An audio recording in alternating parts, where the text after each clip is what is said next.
नमस्कार, आप देख रहे हैं इंडिया न्यूज़। मैं हूं आपके साथ जो इस बुलेटिन की शुरुआत करेंगे। लखनऊ से बड़ी खबर सामने आ रही है। प्रत्याशियों की दूसरी सूची 8 मार्च को जारी करेगी बीजेपी।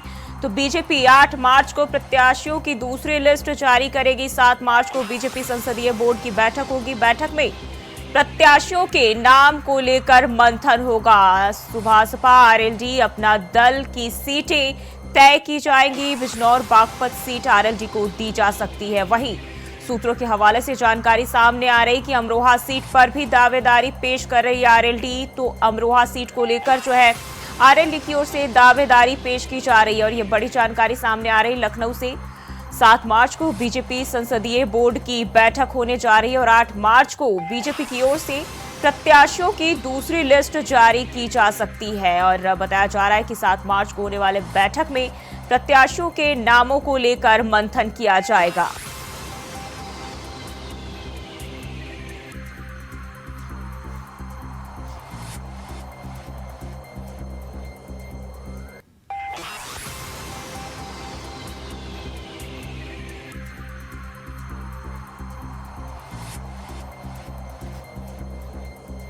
तो लखनऊ से जानकारी सामने आ रही है। बताया जा रहा है कि 8 मार्च को बीजेपी की ओर से प्रत्याशियों की दूसरी लिस्ट जारी की जा सकती है। वहीं 7 मार्च को बीजेपी संसदीय बोर्ड की बैठक होने जा रही है, जहां प्रत्याशियों के नामों की चर्चा की जा सकती है।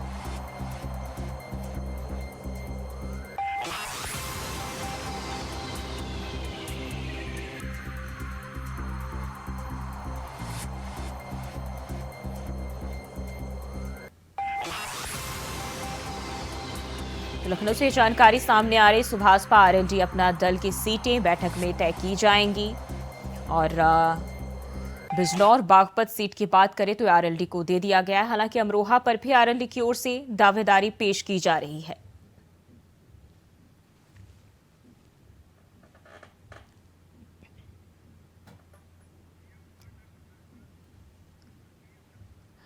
और इसी खबर पर ज्यादा जानकारी के साथ प्रियम पाठक, ब्यूरो चीफ लखनऊ से हमारे साथ लाइव जुड़ गए हैं। प्रियम, 8 मार्च को बीजेपी की दूसरी लिस्ट जारी हो सकती है, क्या जानकारी है? बिल्कुल जूही, देखिए बीजेपी पहले ही उत्तर प्रदेश के अंदर जो 80 लोकसभा की सीटें हैं उनमें से 51 सीटों पर अपने प्रत्याशियों की घोषणा कर चुकी है।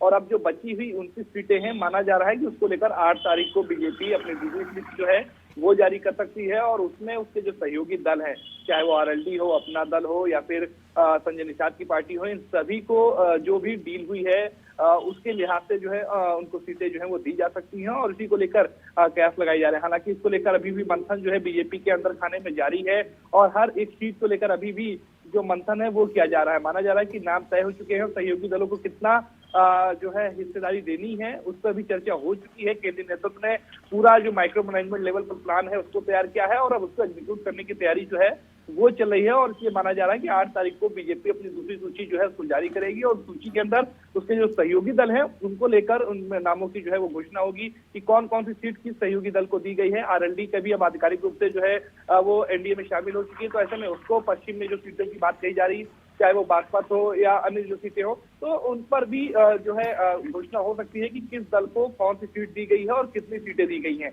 तो इसको लेकर एक तरफ जहां कह सकते हैं कि पूरी तैयारी है, बीजेपी हर एक सीट को लेकर उसने मंथन किया हुआ है, हर एक सीट को लेकर विश्लेषण किया गया है, सर्वे रिपोर्ट्स कराई गई हैं, इंटरनल जो रिपोर्ट्स है उनके आधार पर। तो हर एक चीज का बाकायदे से पूरा प्लान माइक्रो मैनेजमेंट लेवल पर प्लान जो है उसको तैयार किया गया और माना जा रहा है कि जल्दी अब इन बची हुई उनकी सीट पर बीजेपी अपने प्रत्याशियों की या फिर अपने सहयोगी दलों के जो प्रत्याशी हैं उनके नाम की घोषणा करेगी।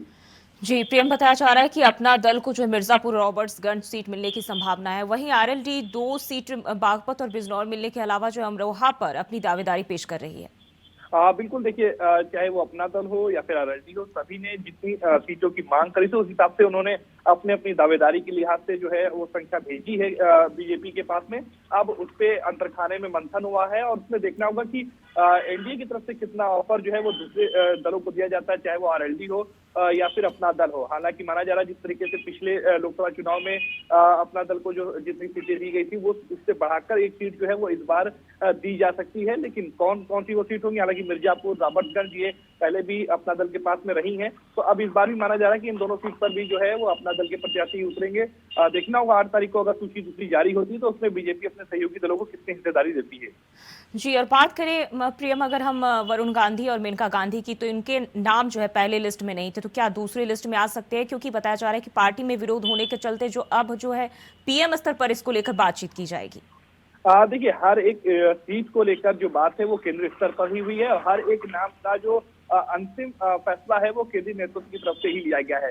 तो ऐसे में चाहे वो मेनका गांधी की बात हो या वरुण गांधी की बात हो, उनको लेकर भी नामों की जो चर्चा है या जिस तरीके से एक अंतरकला अंदर पार्टी के देखने को मिल रही है इन दोनों ही नामों को लेकर, और कहीं ना कहीं बगावत के सुर भी पार्टी के अंदर देखने को मिल रहे हैं, तो उसको लेकर भी कहीं ना कहीं शीर्ष नेतृत्व पे जो है वो चर्चा की गई है और आगे भी माना जा रहा है कि इसको लेकर पूरा मंथन किया जा चुका है और उसी के लिहाज से जो है वो नामों की घोषणा जो है वो की जाएगी। तो हर एक सीट को लेकर, हर एक प्रत्याशी को लेकर बीजेपी ने अपने अपने स्तर पर मंथन किया हुआ है और उसके बाद ही जो है वो प्रत्याशियों के नाम की सूची जो है वो जारी करी गई है। चाहे वो इंटरनल रिपोर्ट की बात हो, चाहे सर्वे रिपोर्ट की बात हो या फिर और जो फीडबैक हो, जो सरकार की जो योजनाएं रही हैं उनको लोगों तक पहुंचाने की बात हो, इन सभी चीजों का विश्लेषण किया गया है, मंथन किया गया। उसके बाद ही जो 51 प्रत्याशियों की सूची है वो जारी की गई है और माना जा रहा है इसी आधार पर बची हुई भी 29 सीटों की जो सूची होगी वो जारी की जाएगी।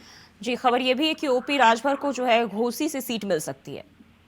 क्योंकि ओपी राजभर पिछड़े वर्ग की राजनीति करते हैं और ऐसे में घोसी सीट की अगर बात करें तो वहां पर बड़ी संख्या में जो है वो कहीं ना कहीं पिछड़े वर्ग के मतदाता है। तो ऐसे में पूरी तरीके से इस बात को लेकर प्रयास लगाए जा रहे हैं कि जो घोसी की जो लोकसभा की सीट है वहां से ओम प्रकाश राजभर को मैदान में उतारा जा सकता है।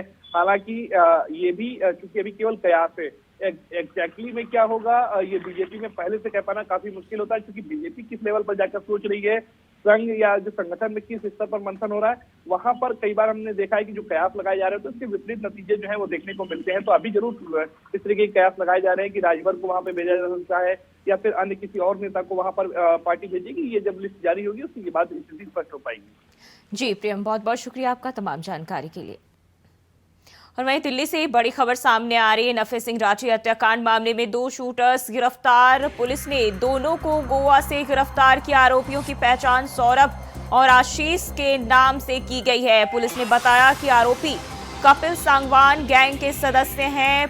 हरियाणा और दिल्ली पुलिस के ज्वाइंट ऑपरेशन से जो है इनकी गिरफ्तारी की गई है। वहीं आज दोपहर आरोपियों को दिल्ली लेकर पहुंचेगी स्पेशल सेल। तो हरियाणा और दिल्ली पुलिस के ज्वाइंट ऑपरेशन में इनकी गिरफ्तारी हुई है और आज दोपहर आरोपियों को स्पेशल सेल जो दिल्ली पहुंचेगी लेकर। और ये बड़ी जानकारी सामने आ रही है दिल्ली से।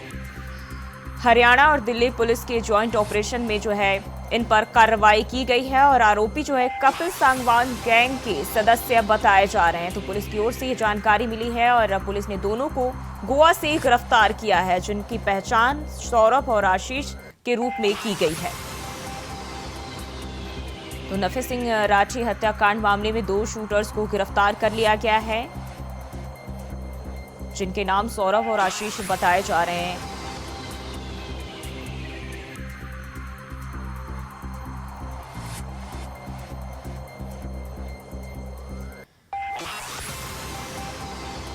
हरियाणा और दिल्ली पुलिस के ज्वाइंट ऑपरेशन से यह गिरफ्तारी की गई है। दिल्ली से यह जानकारी सामने आ रही। नफे सिंह राठी हत्याकांड को लेकर आज दोपहर आरोपियों को लेकर दिल्ली पहुंचेगी स्पेशल सेल और पुलिस ने दोनों आरोपियों को गोवा से गिरफ्तार किया है।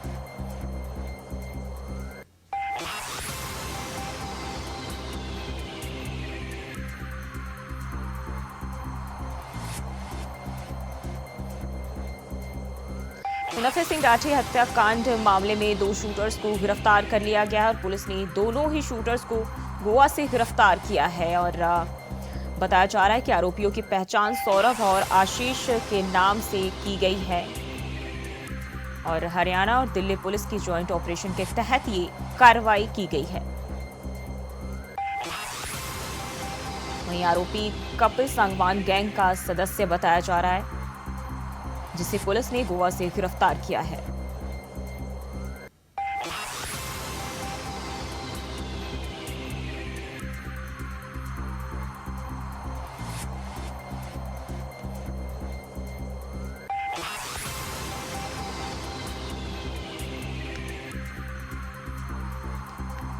तो दिल्ली से जानकारी सामने आ रही, नफे सिंह लाठी हत्याकांड मामले में 2 शूटर्स गिरफ्तार किए गए हैं और दोनों को गोवा से गिरफ्तार किया गया है। और दिल्ली से एक और बड़ी खबर सामने आ रही है। वोट के बदले नोट पर सुप्रीम कोर्ट का ऐतिहासिक फैसला, सांसदों को कानूनी संरक्षण में छूट देने से इनकार, किसी को घूसखोरी की कोई छूट नहीं। सीजेआई की ओर से कहा गया है घूस लेने पर कोई विशेषाधिकार नहीं होगा। तो सुप्रीम कोर्ट की ओर से ये बयान सामने आया है। सुप्रीम कोर्ट ने साल 1998 के 5 जजों का फैसला पलटा है और एक बार फिर से जो है सुप्रीम कोर्ट की ओर से ये ऐतिहासिक फैसला देखने को मिल रहा है। सुप्रीम कोर्ट ने अनुच्छेद 105 का हवाला दिया। 7 जजों की बेंच ने पिछले फैसले को पलटा है। नरसिम्हा राव सरकार में सांसदों को छूट मिली थी। अनुच्छेद 105 इस छूट को नहीं देता है और ये सुप्रीम कोर्ट की ओर से जानकारी सामने आई है। वोट के लिए नोट लेने वालों पर केस चले। सुप्रीम कोर्ट की ओर से कहा गया है रिश्वत लेकर वोट पर अभियोजन में छूट नहीं मिलेगी। तो ये जानकारी जो है दिल्ली से बड़ी जानकारी सामने आ रही, रिश्वत लेकर वोट पर अभियोजन में छूट नहीं होगी। सुप्रीम कोर्ट ने 1998 के 5 जजों का फैसला पलटा है। तो 7 जजों की बेंच ने पिछले फैसले को पलटा और सुप्रीम कोर्ट की ओर से अनुच्छेद 105 का हवाला दिया गया है।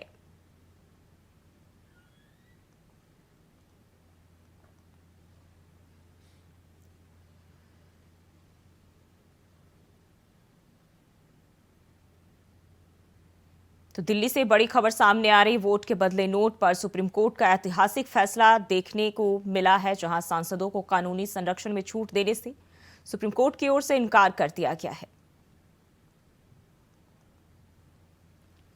घूस लेने पर कोई विशेषाधिकार नहीं होगा, सुप्रीम कोर्ट की ओर से ऐसा कहा गया है और वोट के बदले नोट पर सुप्रीम कोर्ट का यह फैसला सामने आया है। और इसी खबर पर ज्यादा जानकारी के साथ दिल्ली से अजय चौहान लाइव जुड़ गए हैं। अजय, वोट के बदले नोट पर जो है सुप्रीम कोर्ट का ऐतिहासिक फैसला देखने को मिला है, क्या जानकारी है? जो भी देखिए, जो फैसला सुप्रीम कोर्ट का है बहुत अच्छा फैसला भी बताया जा रहा है, क्योंकि जिस तरह से रिश्वत का लेकर के लगातार राजनीति में काफी उछाल होता था, काफी बदनामी और काफी लोगों के नाम सामने आते हैं कि नोट देकर वोट खरीदा जाता है, तो उसको लेकर सुप्रीम कोर्ट ने साफ साफ कहा है कि अब उसको कोई छूट नहीं मिलेगी। यानी कहीं ना कहीं आम आदमी के जो दिमाग में अब ये रहेगी कि कोई भी अगर रिश्वत देता है तो उसके लिए कानून बराबर रहेगा, क्योंकि 1998 का ये एक प्रस्ताव किया गया था, उस समय 32% पास हुआ था। उसके बाद आज सीजेआई जो चंद्रचूड़ सिंह ने फैसला लिया है, तो ये फैसला शायद लगता है कि जनता के हित के लिए फायदेमंद है और राजनेताओं के लिए भी, क्योंकि पहले पैसा आता था रिश्वत का या रिश्वत देकर वोट खरीदते थे, कहीं सामने आते थे, तो ऐसे में कहने कोई भी कानूनी कार्रवाई नहीं करती। लेकिन इस बार अगर ऐसा कुछ मामला आता है तो सुप्रीम कोर्ट इस पर कार्रवाई करे। जी, तो कह सकते हैं कि वोट को लेकर जो है पैसे के बदले वोट लेने पर एक बड़ा कदम जो है सुप्रीम कोर्ट की ओर से उठाया गया, जहां इस पर जो है नकेल कसने के लिए एक बड़ी पहल मानी जा सकती है। बिल्कुल, जो ये सबसे बड़ा फैसला जो शेष आज आया है, कहीं ना कहीं सबसे अहम फैसला, क्योंकि आज तक इस टाइप का फैसला कोई राज्य में सभी को छूट होती थी, कोई भी कार्रवाई नहीं की जाती थी।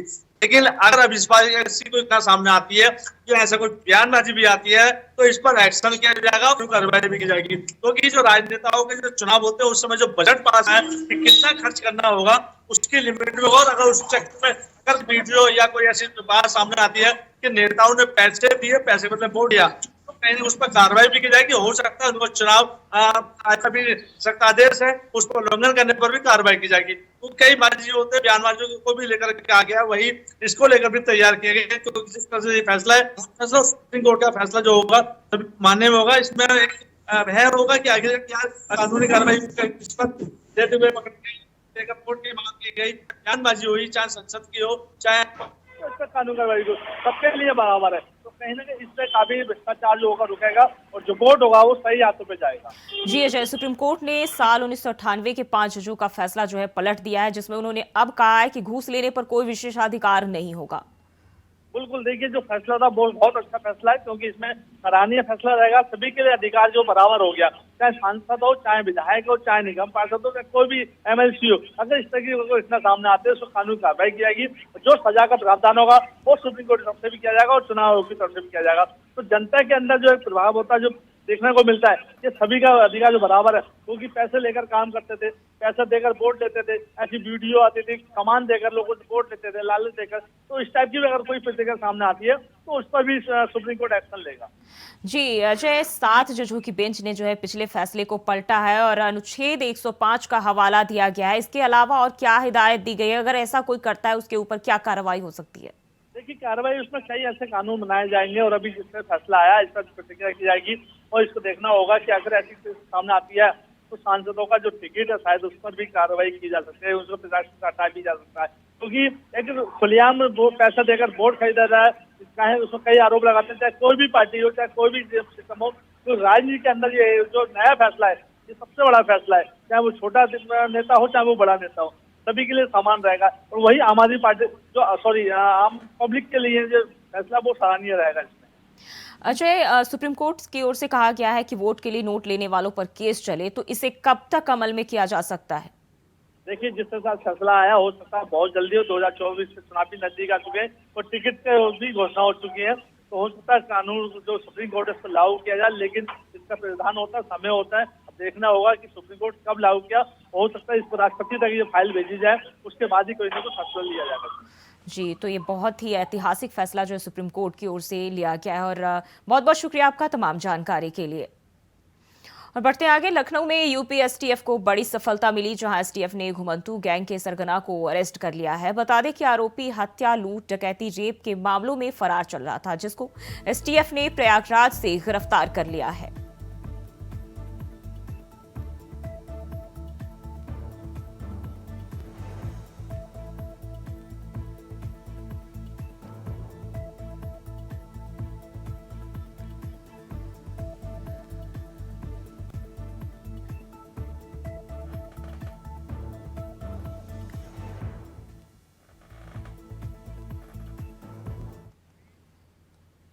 और बढ़ते आगे, चंदौली में तबादला एक्सप्रेस चलाई गई, जहां एसपी डॉक्टर अनिल कुमार ने 58 उपनिरीक्षकों के कार्यक्षेत्र में फेरबदल किया है। बता दें कि कानून व्यवस्था को दुरुस्त रखने और लोकसभा चुनाव के मद्देनजर ये फैसला लिया गया है।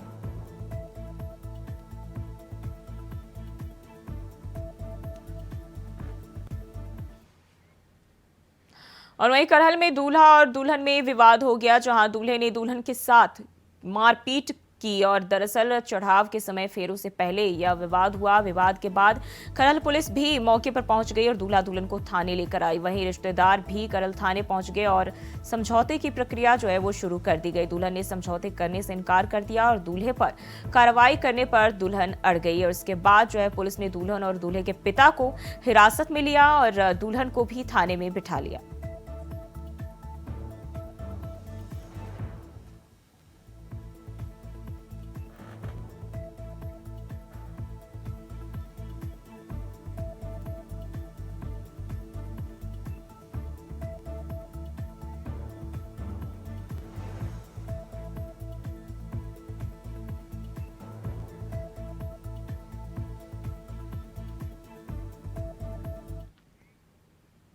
और सीधे चलते जहां दिल्ली विधानसभा की कार्यवाही शुरू है, शिक्षा मंत्री आतिशी क्या कुछ कह रही है, चलिए आपको सुनाते हैं।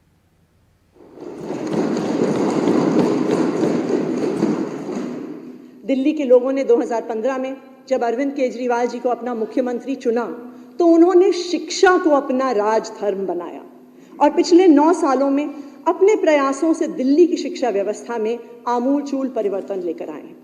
मुझे याद है अरविंद केजरीवाल जी के मुख्यमंत्री बनने से पहले दिल्ली के सरकारी स्कूलों का क्या हाल होता था। आप स्कूल के अंदर जाइए तो सबसे पहले टॉयलेट की बदबू आती थी। ऐसे होते थे दिल्ली की सरकारी स्कूल। पीने का पानी नहीं होता था, खिड़कियां टूटी हुई होती थी, लाइटें टूटी हुई होती थी, क्लासरूम में डेस्क नहीं होता था, टीचर नहीं होते थे, ब्लैक बोर्ड नहीं होता था। जर्जर टूटी सीलन खाई दीवारों वाले अंधेरे क्लासरूम में ऐसा लगता था कि मानो बच्चों की शिक्षा ही कहीं गुम हो गई हो। कोई भी व्यक्ति अपने दिल पर पत्थर रखकर मजबूरी में अपने बच्चे को प्राइवेट स्कूल में भेजता था और सोचता था कि काश मेरे पास थोड़े पैसे होते तो मैं अपने बच्चे को सरकारी स्कूल से निकाल के प्राइवेट स्कूल में डाल देता। ऐसा लगता था कि 3 साल के बच्चे की हाथ की लकीर ही उसका भविष्य तय कर देती थी। अगर वो एक अमीर परिवार में पैदा होता और उसके माता पिता एक महंगे प्राइवेट स्कूल की भारी भरकम फीस दे पाते तो उसे अच्छी शिक्षा मिलती। उसके बाद वो अच्छे कॉलेज में एडमिशन लेता और उसके बाद एक अच्छी पैकेज वाली नौकरी पाता। लेकिन अगर कोई गरीब घर में पैदा होता तो उसके माता पिता को उससे मजबूरी में एक टूटे फूटे सरकारी स्कूल में भेजना पड़ता। शायद वो अपनी स्कूली शिक्षा नहीं पूरी कर पाता। अगर पढ़ाई पूरी हो भी जाती तो सरकारी स्कूलों में पढ़ाई का स्तर इतना खराब होने की वजह से उसे अच्छी नौकरी नहीं मिलती थी। उसे कहीं पे मैकेनिक का काम करना पड़ता था, किसी दुकान में एक छोटे से हेल्पर का काम करना पड़ता था, किसी के घर में काम करना पड़ता था। ऐसे में अध्यक्ष महोदय ये तय था कि अमीर परिवार का बच्चा अमीर होगा और गरीब परिवार का बच्चा गरीब ही रहेगा। लेकिन ये तो राम राज्य के सपने के बिल्कुल ही विपरीत परिस्थिति थी। लेकिन दिल्ली की इस 10 साल की बदलती हुई तस्वीर में अगर कोई एक सबसे बड़ा बदलाव हुआ है तो वो दिल्ली के सरकारी स्कूलों में हुआ है। केजरीवाल सरकार की शिक्षा क्रांति ने दिल्ली सरकार के स्कूलों का काया पलट कर दिया। ये सब कुछ बदल गया है। आज एक गरीब परिवार का बच्चा, एक आम परिवार का बच्चा दिल्ली के सरकारी स्कूल से पढ़कर किसी भी ऊंचाई को छू सकता है। जैसे हमारे स्कूल के इन बच्चों ने किया। अध्यक्ष महोदय, दिल्ली सरकार में रोहिणी सेक्टर 23 के स्कूल में पढ़ी शिम्पी के पिताजी एक छोटी सी फैक्ट्री में काम करते हैं। घर का खर्च चलाने में मदद करती थी शिम्पी और आस पड़ोस के बच्चों को ट्यूशन पढ़ाती थी। अपने स्कूल की शिक्षकों की मदद से और बढ़ते हुए इस पढ़ाई के स्तर की वजह से शिम्पी ने IIT JEE का एग्जाम क्लियर किया। आज वो IIT JEE में केमिकल इंजीनियरिंग पढ़ रही है। यानी एक फैक्ट्री में काम करने वाले मजदूर की बेटी आने वाले समय में खुद एक फैक्ट्री की मैनेजिंग डायरेक्टर बनेगी।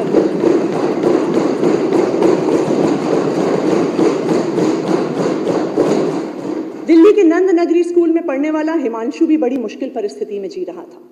जब वो 11वीं में पढ़ता था तो उसके पिताजी की मौत हो गई। अपना घर चलाने के लिए वो स्कूल के बाद मजदूरी भी करता था। सरकारी स्कूल में पढ़ाई का स्तर अच्छा होने से हिमांशु ने नीट का एग्जाम क्लियर किया और आज वो दिल्ली के मौलाना आजाद मेडिकल कॉलेज से MBBS कर रहा है। तो आने वाले समय में एक गरीब परिवार का मजदूरी करने वाला बच्चा दिल्ली शहर का एक नामी और बड़ा डॉक्टर बनेगा। ये है अरविंद केजरीवाल की शिक्षा। अध्यक्ष महोदय, ये किसी चमत्कार से कम नहीं है। आज गरीब परिवार के बच्चे भी ऊंचाइयां छू रहे हैं। अगर मैं शिम्पी और हिमांशु जैसे सभी बच्चों की कहानी बताना शुरू करूं तो मुझे लगता है कि आपको एक विधानसभा का स्पेशल सेशन बुलाना पड़ेगा, क्योंकि सिर्फ एक साल यानी 2023-24 में दिल्ली सरकार के स्कूलों में पढ़ने वाले 2121 बच्चों ने JEE और नीट की परीक्षा की। अब गरीब का बच्चा गरीब नहीं रहेगा, वो डॉक्टर बनेगा, वो इंजीनियर बनेगा, वो अपना बिजनेस करेगा और मात्र एक पीढ़ी में अपने परिवार को गरीबी से बाहर निकाल लेगा। अध्यक्ष महोदय, यही असली मायने में राम राज्य है। अध्यक्ष महोदय, दिल्ली की शिक्षा व्यवस्था में परिवर्तन लाने के लिए मुख्यमंत्री अरविंद केजरीवाल जी ने कई महत्वपूर्ण कदम उठाए। इसमें सबसे पहला और महत्वपूर्ण था शिक्षा का बजट बढ़ाना। शिक्षा पहले ही दिन से हमारी सरकार की प्राथमिकता रही है और यही कारण है कि 2015 में सरकार आते ही हमने शिक्षा का बजट डबल कर दिया और लगातार 10 बार से कुल बजट का लगभग 1/4 हिस्सा हम शिक्षा पर ही खर्च करते हैं। 2014-15 के बजट में शिक्षा पर व्यय मात्र 6,554 करोड़ था और हमारी सरकार आज 2024-25 के इस बजट में शिक्षा पर 16,396 करोड़ रुपए का प्रावधान कर रहे हैं। मुख्यमंत्री जी हमेशा कहते हैं कि चाहे 2 रोड या फ्लाईओवर कम बन जाएं, लेकिन शिक्षा के लिए पैसे की कभी कमी नहीं होना चाहिए। और प्रभु श्री राम की ऐसी दिल्ली वासियों पर कृपा रही है कि हमारी सरकार में ना तो कभी शिक्षा के लिए पैसे की कमी रही और ना ही फ्लाईओवर और सड़कें बनाने के लिए पैसों की कमी रही। अध्यक्ष महोदय, आज़ादी से लेकर 2014-15 तक की सरकारों में दिल्ली के सरकारी स्कूलों में मात्र 24,000 कमरे ही हमारे बच्चों की पढ़ाई के लिए उपलब्ध थे। लेकिन सिर्फ 9 साल में अरविंद केजरीवाल जी की सरकार ने 22,711 नए क्लासरूम बनाए हैं। जहां पहले बच्चे जमीन पर बैठते थे, वहीं आज उनकी क्लासरूम में रंग बिरंगे डिजाइनर डेस्क हैं। जहां पहले लैब्स के नाम पर कुछ टूटे फूटे बीकर्स और मकड़ी के जाले होते थे, वहां आज हर subject physics, chemistry, biology, computer science के लिए अलग अलग अत्याधुनिक लैब है। जहां पहले ब्लैक बोर्ड भी घिस घिस कर सफेद हो गया था, वहीं अब हर स्कूल में स्मार्ट क्लासरूम है। जिन स्कूलों में सीढ़ियां टूटी हुई मिलती थी, आज वहां बच्चों के लिए शानदार लिफ्ट है। आज दिल्ली सरकार के स्कूलों ने प्राइवेट स्कूलों को भी पीछे छोड़ दिया है। पहले टीन टप्पर के टेंट वाले स्कूल आज टैलेंट वाले स्कूल में बदल गए। 2015 में हमारी सरकार बनने के बाद पहली बार किसी सरकार ने शिक्षकों को प्राथमिकता दी। केजरीवाल सरकार ने यह फैसला लिया कि हम अपने शिक्षकों को भारत और दुनिया की बेस्ट यूनिवर्सिटीज में ट्रेनिंग के लिए भेजेंगे। दिल्ली के मुख्यमंत्री अरविंद केजरीवाल जी का यह मानना था, जब तक हम अपने टीचर्स और प्रिंसिपल्स को वर्ल्ड क्लास ट्रेनिंग नहीं देंगे, तो वो हमारे बच्चों को वर्ल्ड क्लास शिक्षा कैसे देंगे। हमने पिछले 9 सालों में 400 से ज़्यादा दिल्ली के सरकारी स्कूल के प्रिंसिपल्स को कैम्ब्रिज भेजा, तकरीबन 950 टीचर्स को सिंगापुर के विख्यात नेशनल इंस्टीट्यूट ऑफ एजुकेशन में ट्रेनिंग के लिए भेजा, 1700 प्रिंसिपल्स को IIM अहमदाबाद में लीडरशिप ट्रेनिंग के लिए भेजा, और इस साल से दिल्ली नगर निगम के स्कूलों के प्रिंसिपल्स को भी हम IIM अहमदाबाद टीचर ट्रेनिंग के लिए भेजा। हमने पेरेंट्स को स्कूलों से जोड़ने का काम किया। जो पेरेंट्स एक समय में सरकारी स्कूल में जाने से कतराते थे, उन्हें स्कूल के गेट के अंदर नहीं घुसने दिया जाता था। आज मेगा PTM और स्कूल मैनेजमेंट कमेटी के माध्यम से वो अपने बच्चों की शिक्षा में भागीदार बन रहे हैं। अध्यक्ष महोदय, दिल्ली के बच्चों को वर्ल्ड क्लास शिक्षा देने के लिए केजरीवाल सरकार ने 2021-22 में स्कूल्स ऑफ स्पेशलाइज्ड एक्सीलेंस की शुरुआत की। इसके तहत STEM, humanities, performing and visual arts, high end 21st century skills के 56 डोमेन्स में 38 स्कूल कैंपस आज पूरी दिल्ली में स्थापित किए गए हैं। 2014 में जहां सरकारी स्कूल में अपने बच्चों को पढ़ाना किसी गरीब परिवार के लिए मजबूरी होती थी, इस साल हमारे BR Ambedkar school of specialised excellence की 6000 सीटों पर एडमिशन के लिए 1,40,000 एप्लीकेशंस आए।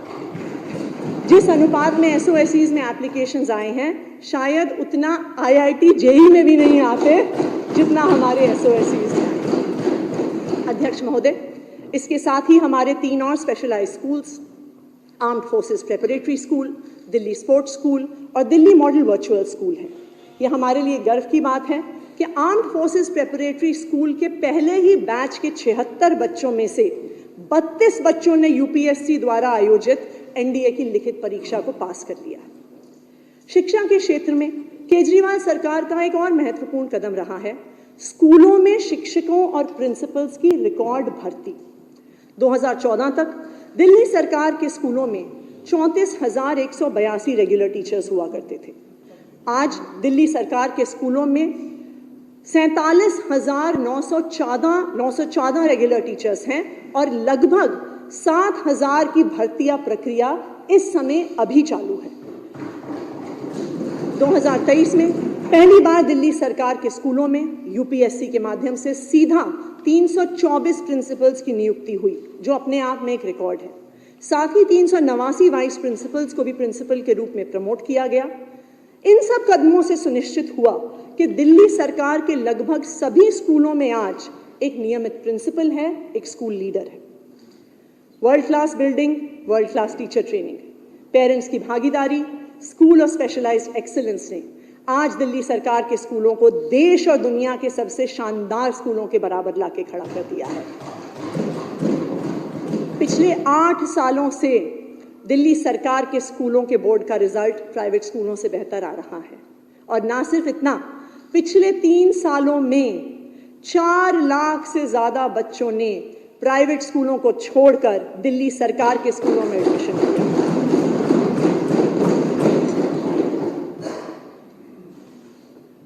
अध्यक्ष महोदय, दिल्ली की शिक्षा व्यवस्था की 10 सालों की बदलती तस्वीर सिर्फ स्कूलों तक सीमित नहीं है, बल्कि ये शिक्षा क्रांति उच्च शिक्षा और तकनीकी शिक्षा संस्थानों तक भी पहुंची है। महोदय, 2014 तक उच्च शिक्षा के लिए दिल्ली सरकार की 3 universities, Ambedkar university, national law university और गुरु गोबिंद सिंह इंद्रप्रस्थ यूनिवर्सिटी में छात्रों की संख्या 71,416 थी। दिल्ली की 10 साल की इस बदलती हुई तस्वीर का ये एक महत्वपूर्ण द्योतक है कि इन यूनिवर्सिटीज में 20,000 से ज्यादा सीटें बढ़ी हैं पिछले 10 साल में।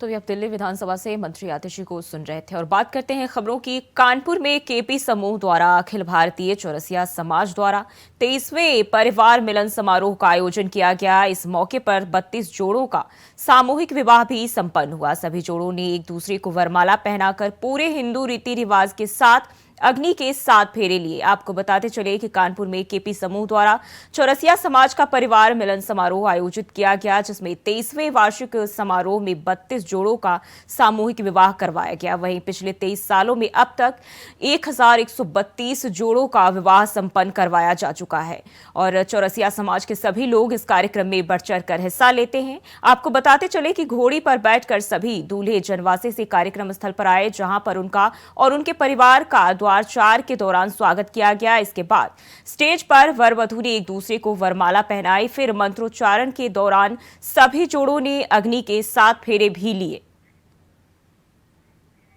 और फिलहाल के लिए बुलेटिन बस इतना ही। खबरों के लिए बने रहिए इंडिया वॉइस के साथ।